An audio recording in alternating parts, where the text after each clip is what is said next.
I try not to judge games before I've played, because no matter how nefarious or dumb or like shitty the growth or creation of the game might have been for, if it was just aimed at artificial scarcity and collectability in order to create a kind of mini stock market akin to the ones we see in Magic and Pokemon and other card games, even in spite of all that, the game itself and its mechanics and its gameplay may come out the other end being fucking awesome. So it is with that note that we come to MetaZoo, a game that I have not played and I had very little interest in playing, if I'm honest with you.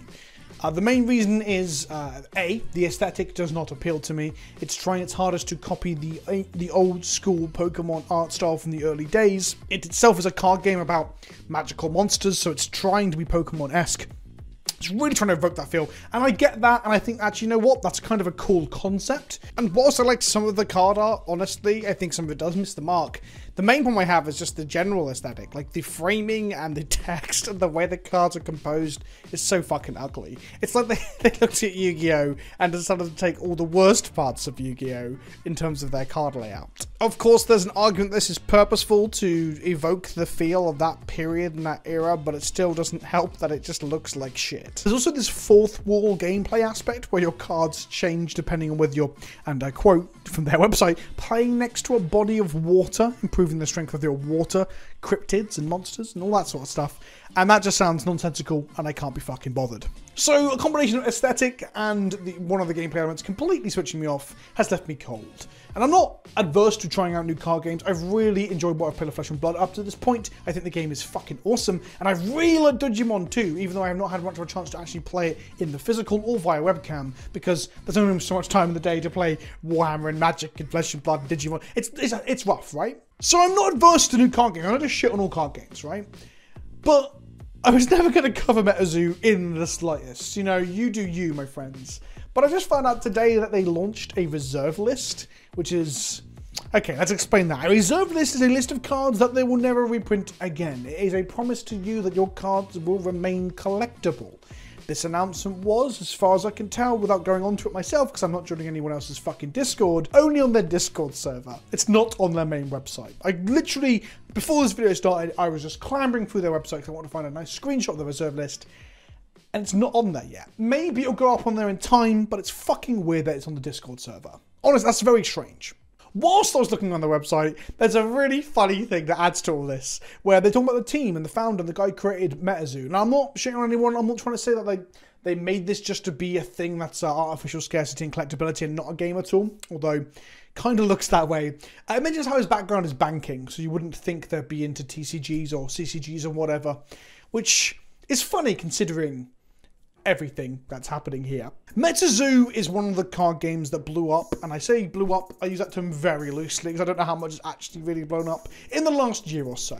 It's in the nude card game stable, shall we say. I think it's fair to put MetaZoo in the same category as both Digimon and Flesh and Blood, hence why I brought them up earlier. Historically, card games will just fail, right? If you're not Yu-Gi-Oh, Pokemon or Magic, even the old Digimon game, you'll just come out, you maybe pick up some steam and then die out.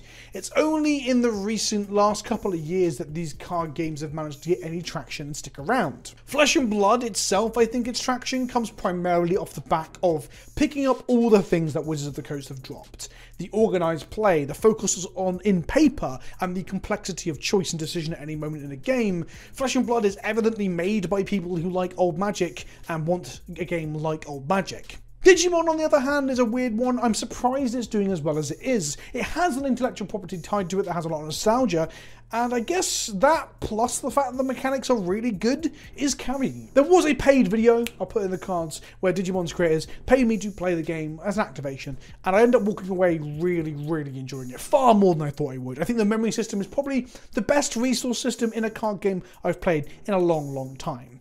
I do love lands in Magic, but it's an imperfect system, where memory, it's fucking great. But this video is not about the Digimon mechanics. I'm just highlighting that there are new card games doing well and are successful, and they've got players. and things like that. Like Flesh and Blood is often put in the same camp as a MetaZoo for the argument that it's not a real game, that it's just a collection or a portfolio of expensive collectibles with some artificial scarcity thrown in. But then you have things like all these callings that were kicking off before COVID, at least anyway, and slightly during COVID with Vegas, a calling being a big convention where people rocked up to play. There is a competitive scene, there are nationals, there is a game there. Regardless of whether you even believe that the game was set up to be a collectible portfolio, the game still exists because the mechanics are great and people want to play it. MetaZoo, on the other hand, I know literally one person that plays it. I know one, but I'm not going to name them. They're another creator. I think they might just play it because it's part of their like staple of things where they do new card games. One person. I've met one person that plays. Beyond that, when I search for MetaZoo on YouTube, the first 9 out of 10 videos are all things to do with the collectability or stock market aspect of the game. Now, if you're new here or you don't really know much about card games, when I say collectability or stock market, I mean the cards can be worth money because a load of them are limited print run.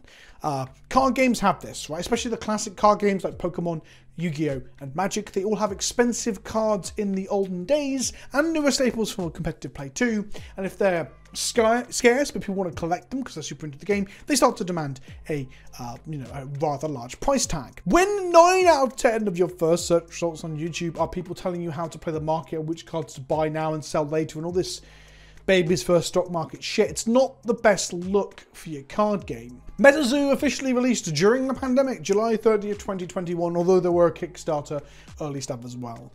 I think there is a real draw to it. The cryptids are like fictional creatures, they are folklore, they're myth, they're fairy tales. The first set was very much based in Americana, so we got like the Mothman, all that sort of stuff, Route 66, all that jazz.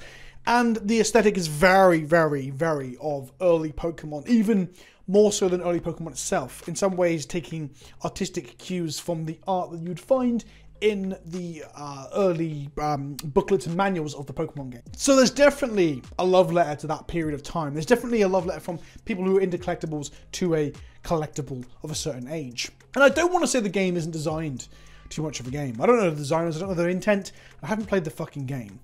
But we come to this reserve list thing where they announce that there's cards that will never be reprinted again, something that Magic the Gathering has done in the past, many, many moons ago. And people will compare it to Magic. People will say that Magic the Gathering is what it is today thanks to the existence of the reserve list, which is true. But that reserve list was made in 1996.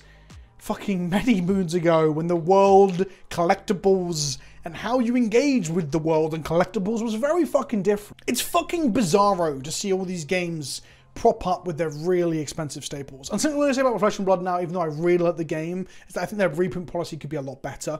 I don't think the fact that Spring Tunic, a generic item that most decks want to have in their arsenal, is like $200. That is not a good thing. That is a negative. That shouldn't be happening, in my humble opinion. Promos, cold foils, alternate arts, fucking yes, put the collectability, put the money into the cosmetic. Hell, put the money into staples that not everybody needs. But there's no argument against it. Spring Tunic shouldn't be fucking expensive like it is. But for these games to pop up and people to immediately want to clamber and open cards that are worth money and then get them fucking graded and play the stock market of buy, go to the moon, sell, all this shit. It's all driven by the booms of things like Pokemon during the pandemic and people wanting to look for that, get on at the ground floor with other games. I think the fact that the players of MetaZoo are all quite happy about this supposed reserve list from my cursory Googles and stumbling upon it on Twitter today is telling, right? Because when you talk to the majority of Magic players outside of the investment bros, none of them are happy that they can't buy Doorlands. Accessibility is important for your game to survive. Magic survives in spite of its poor accessibility because it's got this huge breadth of history now in so many formats. When you're creating that fucking scarcity at point blank, at like first year in, what are we, a year and a half into MetaZoo's lifetime? It's fucking nonsense. Anyway, I want to make a quick video just talking a little bit about the phenomena of card games popping up out of nowhere and creating their own fucking reserve lists. I think it's dumb. And I will do a video like this if and when Flesh and Blood do a similar thing. I really hope it. If Legend Story Studios are watching my videos on this sort of stuff, please, for the love of fucking God, don't price out your player base from playing the Eternal format in time by saying that you'll never reprint Spring Tunic after next year or something. Please don't do that. Let people play your fucking game. Please. If you enjoyed this video, you might enjoy this one here, which is on collectibles featuring fart jars. Yeah, I make some weird content sometimes.